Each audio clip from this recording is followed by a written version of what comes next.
Hello and welcome back to the Cricket Men. Today we will be reviewing the recent Women's T20 World Cup. One, Australia actually didn't win for a change, but their trans-Tasman neighbours New Zealand did. South Africa lost in the final again. There was revitalised West Indies, and England and India didn't make it past the group stage. To do this, I am joined by Polly Starkie, host of the Noughtie Child Podcast, sports journalist and commentator. How are you doing, Polly? Yeah, really good, thank you. Cheers for having me on. And it's nice to talk about the World Cup with a little bit of hindsight, and there's a lot to get into. There certainly is. I'll put links to Polly's stuff in the description if you want to check out anything she does. Let's get straight into it then. I don't think there's probably a better place to start than the winners, New Zealand. I don't think many sides have come into a major tournament on the back of losing 10 straight games and then gone on a run to winning it. That was pretty special from the Kiwi White Ferns even. Yeah, it was. I think the thing that you have to take into consideration when you're talking about New Zealand in the circumstances, they played really strong teams leading into that. And compare that with England. Obviously, England played New Zealand and they won all those games. England also played Pakistan and also won all those games. So England's record looked really good coming in compared to New Zealand, who had to play against the world's best. And I think that really was in the favour of New Zealand because it prepared them really well. Obviously, yes, they didn't win those games, and that's probably not great for morale and things, but they had experience against the best players in the world in the lead to this competition. So they went in as best prepared as possible. And I think the thing New Zealand did so well is they're such a team. Like, it's not just Susie Bates and Sophie Devine doing everything. You've got Amelia Kerr, you've got Fran Jonas, the young spin group kind of coming through. And it was really kind of unexpected players who were standing up at different times.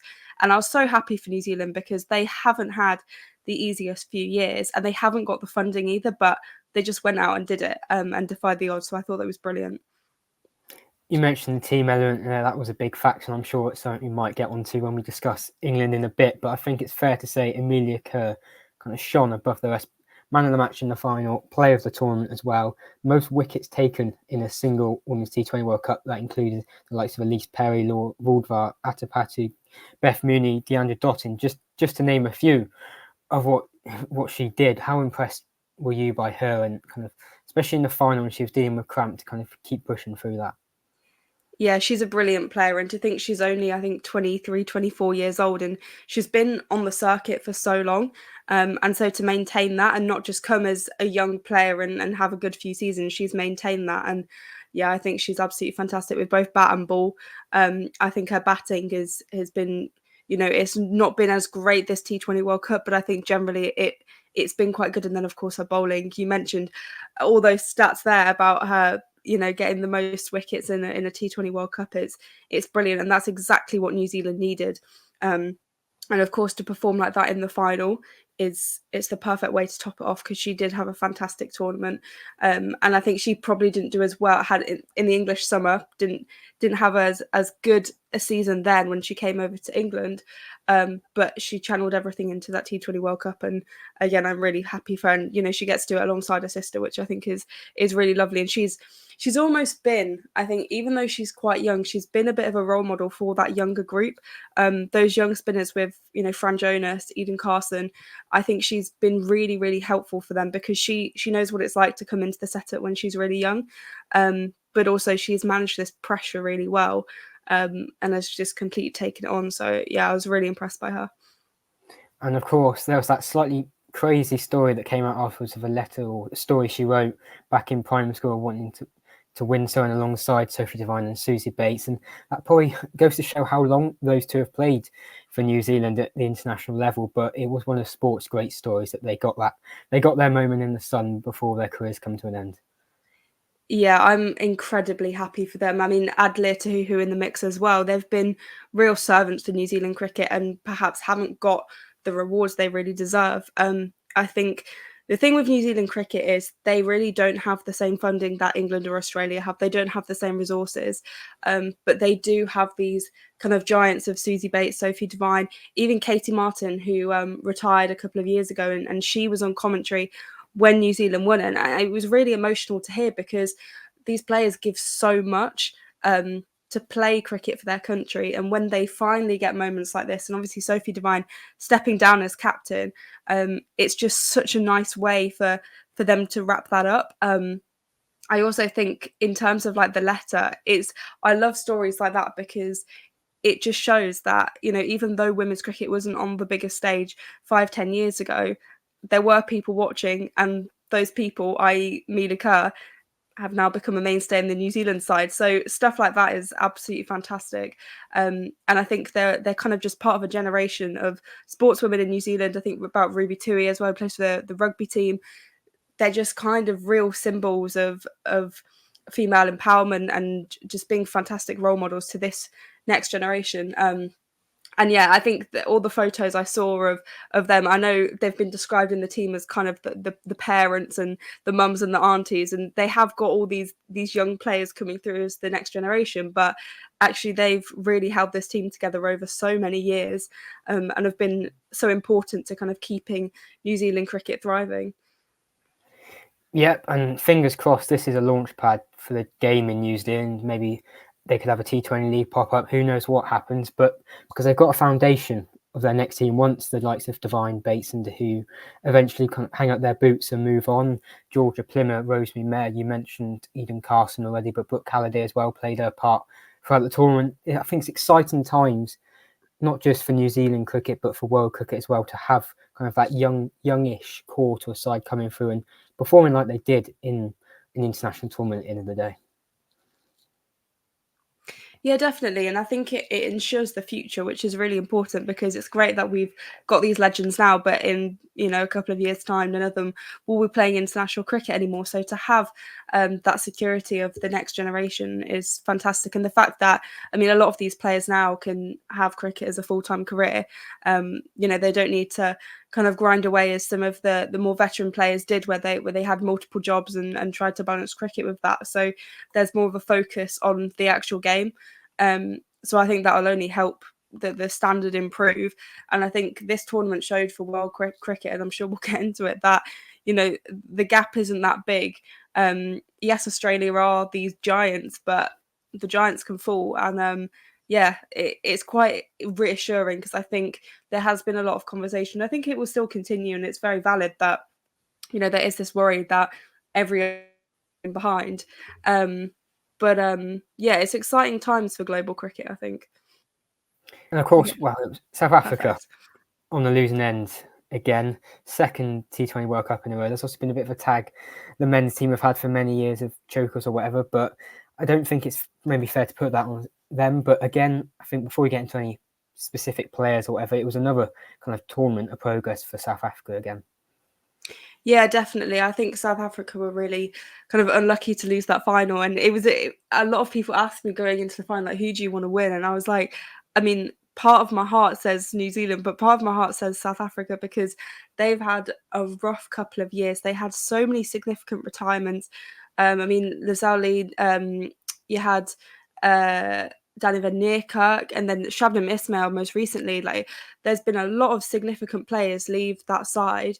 And there was a lot of kind of turmoil at Cricket South Africa, and you just think, okay, what is going to happen with this team? But so many players have stepped up, and I just think that team have played so well together over the tournament. And yes, they lost to England, but actually in the grand scheme of the tournament, I thought they were really impressive.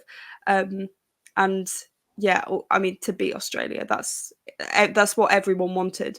Everyone is out to try and beat Australia. So I think cricket fans, if they're not Australian, were all very grateful for South Africa and really rooting for them then. So yeah, I was really happy for South Africa, and I hope that momentum can continue, even though it's a lot of heartache, and they've experienced a lot of heartache in the last few years. I hope they can kind of just move that forward, because there are World Cups around the corner. They've got more opportunities. Definitely, and let's get on to that Australia semi-final, because as you kind of alluded to there, after England went out, very much don't want Australia winning anything. So much Team South Africa for me as well. And I think one person really stood out in that run chase, Annika Bosch, with her 74 not out. I think it's fair to say not one of the household names in that South African batting group, but really stood up and announced herself to the world that day. Yeah, definitely. I guess with South Africa, you look at Laura Wolvaardt and Tasmin Brits, who open the batting, and they're fantastic players. But it's when you have those moments where, like, Annika Bosch, for example, comes out and just has an absolute field day, and it's brilliant, because I think the way she played, and she knew exactly what she had to do.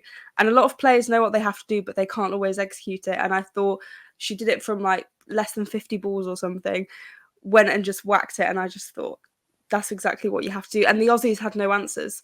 And I don't know how often Australia would have actually played against her, but I thought she was brilliant and just got the job done.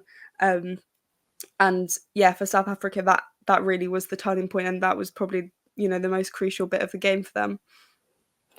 May as well hop straight into Australia from there, because I think it's a bit of a weird tournament from them. Obviously, they had the Alyssa Healy injury, which definitely didn't help. But I think there's one thing that really stood out that was very un-Australia-like, and it was their move of Georgia Wareham to 3, and it did, and keep doing it throughout the tournament. And unfortunately, she only got 12 runs from 5 innings, and ironically goes and hits 70 in the first Women's Big Bash innings the other day. But did you? I mean, you could see it was coming from Australia before the tournament. They had planned it in the warm-up games, but did you kind of expect for them to stick with it throughout when it clearly wasn't working?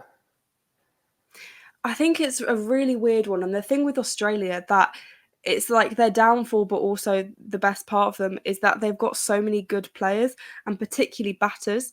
And I think they really need to figure out what their ideal 11 is and what order people come in, because something has to change. And I think you've got so many really good batters like Phoebe Litchfield. She's coming in at like a 6 or 7. I'm like, she should be opening the batting, but it's so that kind of playing group of those batters is so saturated that it's like, well, actually, you kind of can't really find an order for them.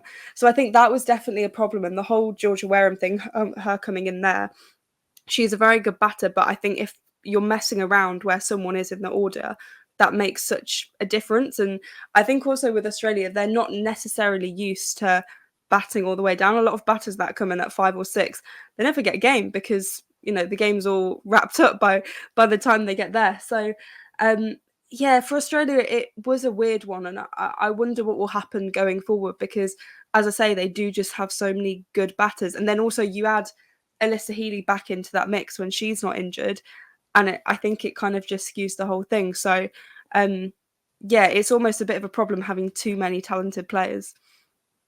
Definitely. I think there were some games Annabelle Sutherland was batting at 9, and you think she scored a double 100 in a test match before, and that kind of, it shows their strengths and how much depth they have, but then it does in so many ways create headaches. And I think kind of you nailed it there, mentioning Phoebe Litchfield. We've already seen since in the Big Bash, and obviously before in any game she's played before the tournament, what she offers, and I think that number 3 spot probably should have been hers, or at least someone else's. But we'll talk about a bright spark for Australia, and she has been for years now. And as a bowler myself, I enjoy watching Megan shoot a lot. And I think she had that ball on a string, it's fair to say, throughout the tournament, and was a real joy kind of to watch. And probably was a shame she didn't get to go further than she did for her own performances. Yeah, 100%. She's been one of those players, again, that's been around for years, but she just keeps getting better and keeps delivering. And I thought, yeah, she had particularly a really good start to the World Cup. You know, she's one of those players that's very used to winning. So I think she'll probably feel it quite a lot when they lose. But I think the thing with Australia that I've tried to reiterate to people is that they lost one game. Like, I reckon if they didn't win that game, like if they had gone through to the final, they would have won the final. But at the same time, you can't always be a perfect team forever. And they've had these amazing streaks of endless wins, but a team is always going to lose. No one's going to be invincible forever. So for me, I just see it as they lost one game. That's it. They're going to be back to winning ways. Because I think the thing with Australia is if they get knocked down, they will get right back up, and they'll get back up and be better. And so as much as I like to mock the fact they got knocked out the World Cup, I'm also cautious because I know the Ashes are right around the corner, and I don't want to say anything too much because Australia will be back better, and they'll be hurting from the fact they got knocked out, and they've got a series against New Zealand very soon, and I reckon New Zealand are really going to parade the fact they've won the T20 World Cup, and Australia aren't going to like that. So I think Australia is a weird one. It was just, for me, it was a blip, and they're still very much the best in the world, even if New Zealand did, I will put my hands up and say well done New Zealand, but I do think Australia are still the most dominant force. probably goes without saying. I think it also goes without saying any Ashes winter is a scary thought for English people around the globe. But on the subject of losing one game, England, they were 3 from 3 and then had just a complete dramatic and utter collapse against the West Indies, and a defeat that obviously blunted their and hit their net run rate so hard they went straight out of the tournament in the blink of an eye from kind of being top. I mean, what are your initial thoughts on kind of England's tournament and getting knocked out in the manner they did? Yeah, with England, it's really hard. Ahead of the tournament, I wasn't convinced. Like, obviously, England have had a good summer, but as I say, they weren't playing against the best teams in the world for their preparation. So I don't think that put them in the best position. I think in terms of the group stage, they were absolutely fine. I mean, the Bangladesh game, it wasn't anything special, but they got the job done. Scotland, they were really good. South Africa, they were really good. So it was all looking great. But this kind of threat of West Indies was always there. And I guess for me, ahead of the tournament, having seen West Indies over the past 18 months, I thought, be a walk in the park. West Indies have been really poor. They haven't got that many players that's stepping up.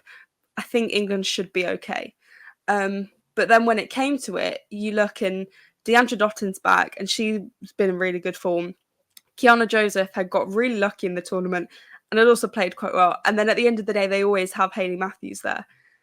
And then you kind of think, oh, okay, actually, no, this is a bigger challenge than England probably perhaps predicted. And I don't think England in any way were complacent or anything like that, because they would have seen the way West Indies had played in that tournament.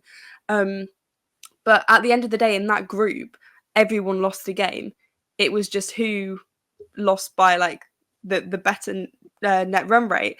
And so I don't think England made horrendous mistakes. Like, I don't think they played that well in the West Indies game. They just kind of got outplayed. And I think the thing with England, though, is every time, like, it's a really bad look that they get knocked out in a group stage. But India also did. So actually, in context, it's not as bad as, oh, England exit the group stage at the same point as Scotland. It really isn't quite like that. And I think the big kind of topic of conversation ahead of the World Cup was, well, Heather Knight hasn't won anything other than the first ever World Cup that, you know, she was there for when she became captain. And it's like, well, it's about time she wins something. And so I think that narrative perhaps put a bit of pressure on England. And yes, they came away with nothing, but by no means it wasn't a bad tournament. Yeah, it wasn't the best performance England have ever had, but I think the standard of world cricket really upped at this World Cup, and I don't think England necessarily had anticipated that. So it is really disappointing for England, but you know, at the same time, they've got the Ashes around the corner, as I said, and then there's a World Cup in India next year. So there are chances. It just is, you know, they should have played better against West Indies at the end of the day. Definitely, and as we all know, the cricket never stops ever. But there is a growing trend, and it's not a pretty one from an England perspective, of getting to these kind of latter stage or these crunch matches in tournaments. The Commonwealth Games and the previous World Cup in South Africa come to mind, where they were. I mean, there were some pretty kind of tragic kind of collapses there as well. And we'll get on to kind of the captain subject in a minute, but on the wider subject, they trialed circumstances and scenarios they could end up in. They ended up in one, and then they froze like a deer in headlights, and it wasn't pretty at all. So, I mean, you mentioned that Ashes World Cup coming up. They're going to need to kind of fix this. Do you think they can? I think it's possible. I think it's going to be difficult. And when I guess the temptation after getting out of the World Cup like they did, I think the temptation is to try and change everything. And I think they do need a bit of consistency for a while. Over the summer, you mentioned about trialing different scenarios, and that was a really weird thing they did, where essentially they just rested Heather Knight. And instead of saying, like, we're resting her, they were like, oh no, we're trialing a scenario where Heather Knight can't play, and so we're going to put Nat Sciver-Brunt captain. Personally, I do not think Nat Sciver-Brunt is suited to captain. She's a fantastic player. She's the world's best. But that doesn't mean she's automatically a good captain. And I think if she focuses on her batting and bowling, that's the best thing she can do for England. I don't think captaincy is right for her. You mentioned the Commonwealth Games, and immediately, whenever I hear that, I just think of the kind of car crash that was England at the Commonwealth Games. It was awful. And Nat Sciver-Brunt had to captain then because Heather Knight was injured. And I just think England need to do a bit of succession planning because, okay, Heather Knight seems to be back fit. She's playing for Sydney Thunder in the WBBL and she should be fine for the South Africa series, the Ashes, etc. But there's always that question of what if, she gets injured like she did for the game against West Indies. And, in that situation, she had to go mid-game, which, okay, yes, they didn't prepare for that.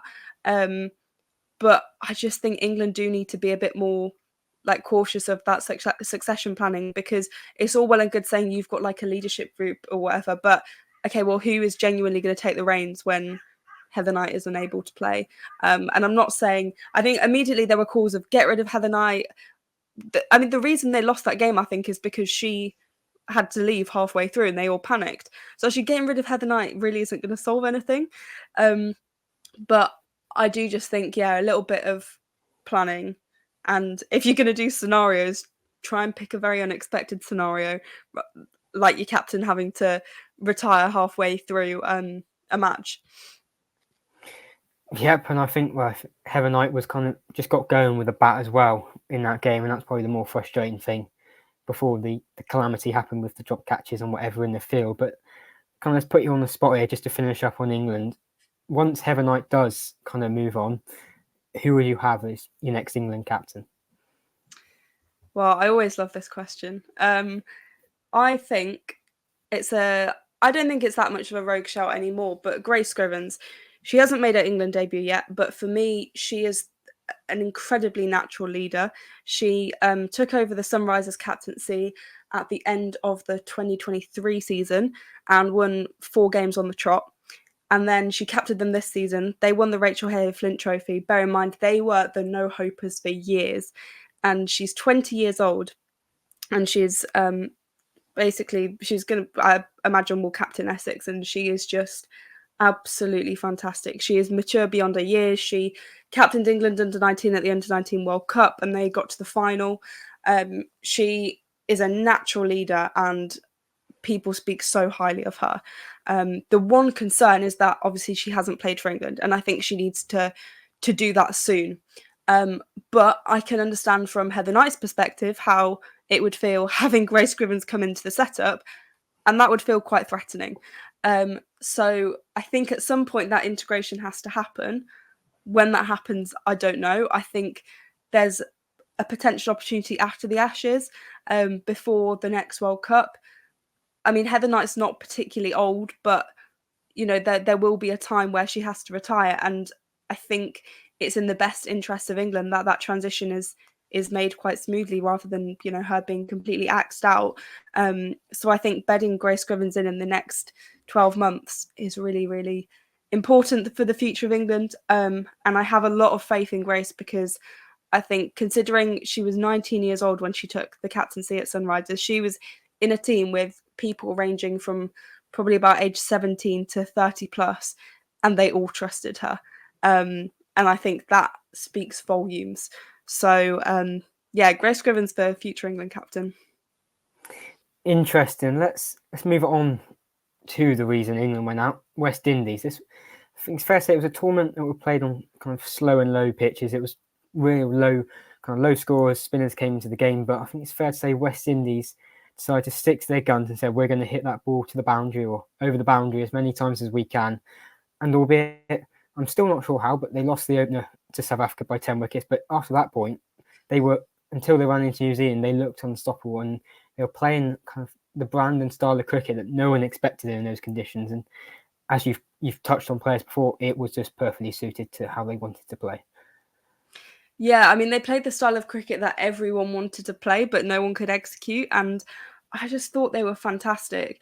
I said about their kind of last couple of years has been really poor. And England went over there a couple of years ago, probably about 18 months ago, and were just, West Indies looked in despair. And you just think, where's the next step for them? They had a lot of retirements, and Deandra Dottin obviously came out of retirement to play for them. I think she's kind of realised that she has to play international cricket if she wants to keep a career, because her plan was retire from international and just play franchise. But I don't think she didn't get enough franchise gigs, and it didn't quite work out. And she in fact was playing over here in for Lancashire Thunder for 2 seasons, and her first season was okay. Her second season was really poor, and she just did not perform. But you would like those two players, her in a Thunder shirt and her in a West Indies shirt a couple of weeks ago, are just two completely different athletes. I think she was just absolutely whacking the ball, and she looked like she was having a great time doing it. And you know, that's the reason she's the world boss. She proved that out there because she was just unbelievable. And so I think that's been a massive advantage for West Indies. And whether she stays with the team, I think will be an interesting one, because I've said this before, like I can't imagine her wanting to come and play a bilateral series in Derby in September. But you know, if she's gonna get to go to World Cups and stuff, then maybe she will. But we'll see about that. But I think also, yeah, they kind of peaked at the right time, and they, as I said, like Kiana Joseph, and they've got Hayley Matthews, who is just a consistent run scorer and also wicket taker. So, yeah, I was really surprised by West Indies, and again was reassured because I was worried about them. And what was going to happen in the future, because obviously they've lost a lot of funding, and yeah, their men's team haven't been particularly great, so that naturally affects the women's in terms of that investment and funding. But yeah, West Indies were for me like the surprise of the tournament. I think that kind of goes without saying. That's really fair, and it's really good for the game. There can be a resurgent West Indies. Obviously, I know if you kind of put it for Dotting what she might have to do, there are all the bilateral series that go in between the World Cups, and kind of that's when you maybe learn a bit more about a team and kind of where they're going. But so they've got a T20 World Cup themselves already in the cabinet. But we'll get on to India in a moment. But you kind of want West Indies to be alongside your South Africa and your New Zealand's, challenging the traditional big three and causing those upsets as they did in the tournament. Yeah, oh sorry. Yeah, sorry, I've got nothing to add on that. That's fine. It's Friday. We'll go straight to India, because I Perfect. think there is maybe a fair bit to talk about there. And on the subject, kind of the big three being challenged, them alongside England didn't even make it outside kind of out the group stages, and Australia didn't even make the final. That in itself is a notable moment, but I think it's fair to say they gave themselves a mountain to climb after that opening loss to New Zealand. I think that was the real mark for both teams' tournaments, and there was no recovering from there. Yeah, India made me look really stupid, because I was like, they're going to win it. They're going to win the T20 World Cup, and then they absolutely crash out. That opening game against New Zealand was shocking. I think we should have probably taken more from that, in that, wow, New Zealand are playing really well, because I guess I slightly saw it as, oh, India have had an off day, and I think part of it was to do with Harmanpreet Kaur's little burst of anger during the game. But yeah, India just did not have a good tournament at all, and it is a bit concerning. Like they're hosting the next World Cup next year, and I just think that's a huge opportunity. They've obviously got the WPL that started 2 seasons ago, and so generally the interest in women's cricket is going up there. But if your national team aren't performing, then some of that interest starts to fade. And obviously people are very passionate about cricket in India, and they want to see their national team do well. So when they don't perform, and when they go out in the group stage, that is seen as quite a big failure. I think for India, they are at a bit of a turning point, and I think captaincy is a really interesting thing there, because they had Mitali Raj lead them for quite a long time, and she really was this leader within the team, and kind of seen as I don't know, she was kind of like quite iconic within that team. And then Harmanpreet Kaur takes over, and I don't know what's quite going on, but something just doesn't seem right. Whether that's Harman's leadership, like I really like her as a player, but I think there's been a couple of occasions, and I think when there was the Mankad in 2022, I'm pretty sure Harman was the one that said to Deepti, like, do it, and she very much backed her. And so there is this slightly different style of captaincy, and we have seen her burst of anger before in that series about against Bangladesh a couple of years ago, where she had a go at the umpires, and very publicly, was getting quite aggressive. And I think that's quite interesting because that again divides a team a little bit and it creates an interesting environment. So for me, India, they've got a lot of talented players, but there's just something not quite clicking. And whether that's leadership, I don't quite know, but I suspect it could definitely play a part. And then, ironically, amongst it all, apart from obviously South Africa, they ran Australia really close in one of the final games of the group stages. There weren't many close games across the tournament as a whole. That one, and then I think New Zealand semi-final against West Indies comes to mind. But that's kind of what I think when you look at probably from an Indians fan perspective will baffle you about this side, because albeit it was a lot led by Harmanpreet Kaur in the run chase, but they really kept Australia in check. And on another day, if they didn't lose the 3 or 4 wickets in the final over, they might get that 12. And that, I think, as you say, when they got the next World Cup coming up, I think there are positives they can take from this tournament, but at the end of the day, those negatives kind of do outweigh them, because it just can't happen at the end of the day. Yeah, definitely. I think India, for me, are the team that kind of always take Australia closest. And I think as much as England would like to say they do that, I think India do it really well. And I love when India have a bilateral series against Australia, because I think they're two teams that have incredibly good players and really strong characters within those sides. And I think I was kind of hoping India to do better, because you saw this group they had, and it was called the group of death, which I think probably wasn't quite accurate in the end, because I feel like both of them were groups of death. But yeah, obviously, like having India and Australia play each other in a group stage is very, very exciting. There's so much history between these two teams meeting in world tournaments. So yeah, I mean, it was a really good game, and I think it's exciting that India are really competing with Australia, because I do think it's a fantastic matchup, and it's also a lot less nervy than watching England play Australia. So I'll take India Australia any day. Definitely, that is certainly true.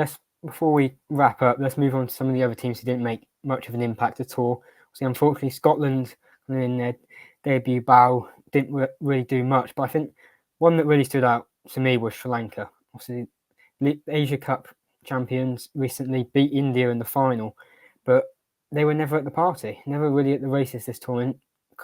What was your perspective on the 4 games they played?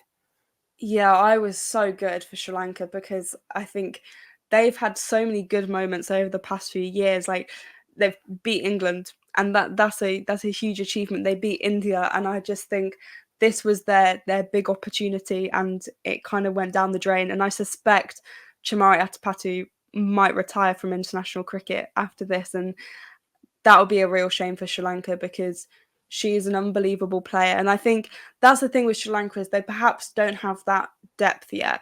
And they have been quite reliant on Atapattu. The thing that I will say with Sri Lanka that's very exciting is England and Australia had an under-19s tri-series in April in Sri Lanka, and the Sri Lanka under-19 team were absolutely fantastic. I think they were better than Australia under-19. And you think about the structure that Australia have in place for their youth systems and with their state cricket, like it's so well organised. And to think that this Sri Lanka team, obviously, yes, they were in home conditions, but they were really good. And England players and Australia players have said that.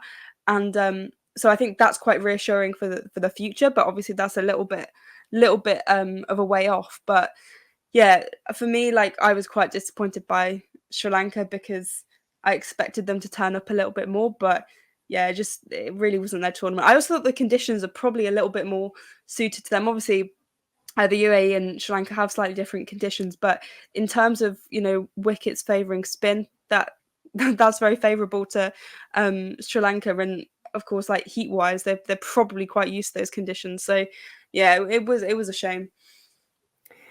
Definitely, and well, they didn't turn up, but there weren't a lot of teams there. It was just 10 in the tournament. This is always a big debate with cricket and World Cups. They're not famed, especially of late, for making them a World Cup, as they should be called, as other sports such as football, rugby may do. You've got 12 teams, so 2 more from 2026, the next edition in England.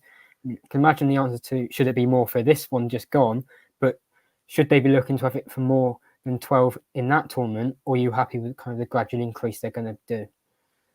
I think gradually increasing it is probably the way to go about it, but I would love to see more teams.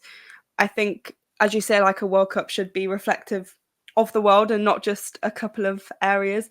There's obviously no like American countries and like South or North American. And yeah, I think for me to see a team like Zimbabwe there would be fantastic, because the thing with, I mean, this is the same with men's cricket, but with women's cricket, like a lot of teams don't get the opportunity to play the kind of top 5. And I know like England don't play against Zimbabwe. Zimbabwe tend to play a lot of their series against Ireland, which is fantastic experience for them. But even England and Ireland barely have any series. They had one just at the end of the summer, but that was been the first tour for years and years. So I think those opportunities are really important for particularly the kind of associate nations, but also like for the likes of England, India, like it's a really good experience to play against players you're not familiar playing against, because they get so used to playing the same 3 or 4 countries every single bilateral series.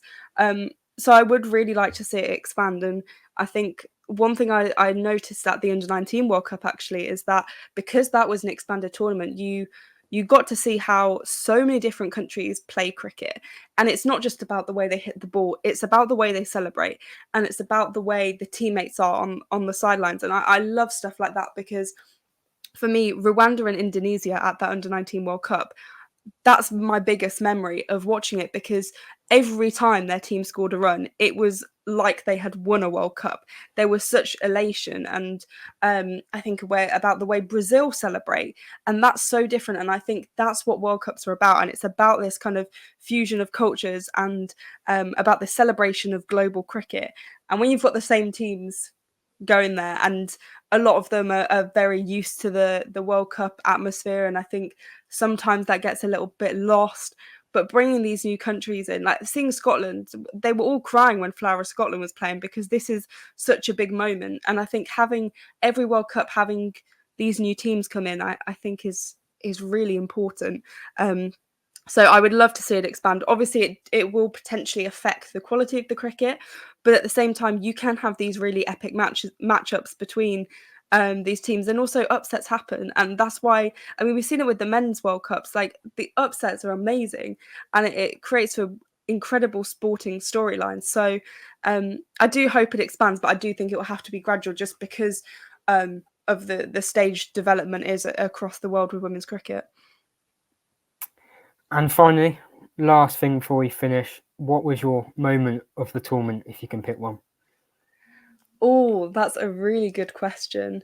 I think for me, it's probably an obvious one, but there was a moment after New Zealand had just won where the cameras cut to Susie Bates and Sophie Devine, and they were just hugging, and they were just stood there hugging, and I just thought that moment for them is just so special. And Katie Martin was on commentary, and it got me really emotional, because I just thought they've worked so long for this, and for them to get to do it together.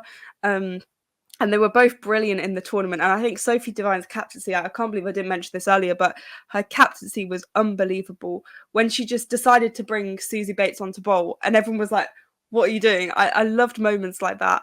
And so for me, that kind of, it was a video, but if you had it as a still image, I think that really kind of epitomizes everything about New Zealand cricket and just how special it was for them. And also, I think it also makes me very happy, because that there weren't 2 Australian players hugging at the end, and there weren't 2 Australian players absolutely buzzing. So yeah, for me, that was the moment of the tournament. Well, that certainly was one of the unique things about this tournament compared to recent.